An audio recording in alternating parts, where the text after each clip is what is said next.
Realmente cuando nosotros nos enseñan en la carrera de medicina a tratar a un paciente, no nos enseñan la causa de la enfermedad del paciente, o si nos la enseñan por encima, muy superficial.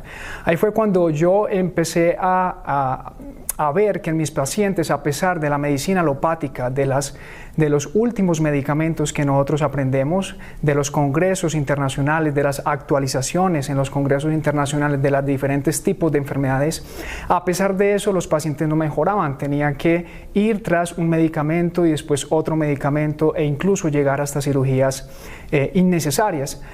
Ahí fue cuando empecé a toparme con el tema de la alimentación. No le di mucha importancia porque a los médicos colombianos, y esto es para todo el mundo, pienso yo, no nos enseña mucho la nutrición, la importancia de la nutrición.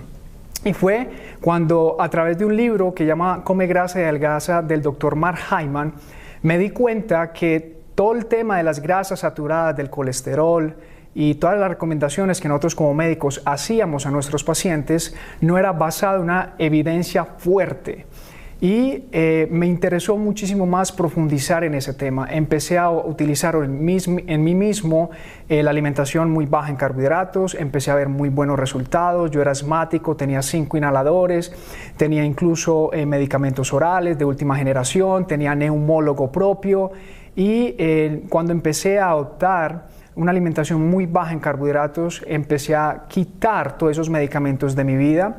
Fue cuando lo empecé a implementar en mis pacientes con hipertensión arterial, pacientes con diabetes tipo 2, pacientes con cáncer, pacientes con obesidad, etcétera, etcétera. Me di cuenta que la alimentación muy baja en carbohidratos estaba haciendo un efecto muy positivo en los pacientes.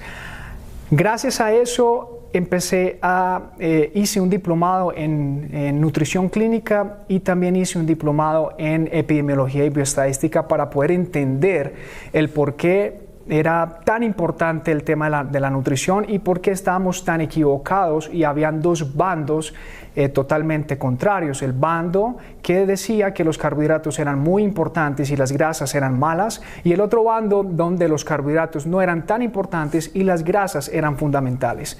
Y gracias a eso empecé a ir más hondo en las conferencias internacionales Low Carb. En este momento actualmente estamos en Low Carb Denver 2020 y me ha encantado porque cada vez más encuentro más colegas haciendo investigaciones en la alimentación muy baja en carbohidratos. Incluso he podido encontrarme con colegas paisanos, que en este caso son 2 cirujanos bariátricos, que uno de ellos salió de mi misma universidad, fue compañero conmigo, y ese interés tan apasionante de aprender la alimentación muy baja en carbohidratos para sus pacientes, incluso donde la última solución es la cirugía bariátrica, eso me llena de muchísimo orgullo. También ver nutricionistas, dietistas, neurólogos, oftalmólogos, odontólogos, epidemiólogos y todo este conjunto de personas profesionales que nos estamos conglomerando y formando un equipo tan